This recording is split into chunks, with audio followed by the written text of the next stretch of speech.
Joe, there is a Pete Peterson. He is fragile. He is older. The debate goes on. Where will this debate be in 5 years? I would be very surprised if anything changes. I mean, especially, there's no more, like, you look where, like, the political debate has moved to, a few years ago, maybe there was some momentum, the debt ceiling stuff like that, and now, like, people are talking about vaccines and stuff. So I think the ship has sailed for now. And this goes, and I talked to him, Carl, about Paul Tsongas and Mr. Rudman, Senator Rudman, and the original Concord Coalition, and he's been doing this, but I don't see the cathartic catalyst, to really get the debate going. Well, we had the debate on the show earlier this week, and so I wanted to address a point I have with Olivia because she was asked whether she thought she would get her Social Security benefits, and she shook her head no. Now, Social Security has run a surplus in every year of its existence. In fact, other components of the economy have borrowed from the Social Security Trust Fund. So it has been adequately funded to this point. What's to say that we can't have Social Security borrow back from those other components that have been borrowing from it for the last 40 years? Perhaps, but it's just that every chart I've ever seen on the issue shows that long-term Social Security is insolvent. There are solvency issues, but it is not long-term. It is a period.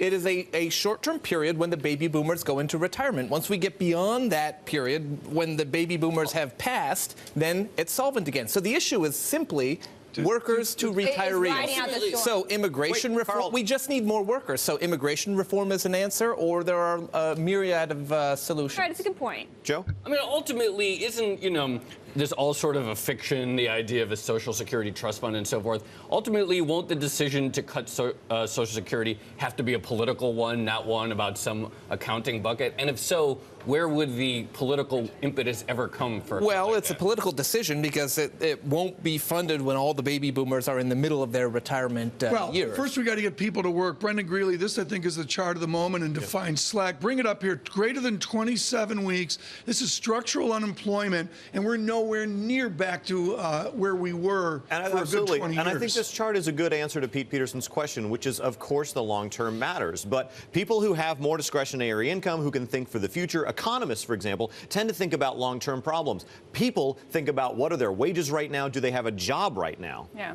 Right. So running the economy a little hot, something the Fed has been talking about, is a good way to deal with these deficit issues, at least in the short term. We can't run it hot enough to solve the Social Security problem, but we can certainly minimize it. This is the great monetary policy experiment that Janet Yellen is conducting because she's trying to see if she can bend the labor force participation curve by holding rates lower for longer and trying to bring those marginal participants back in. Good luck.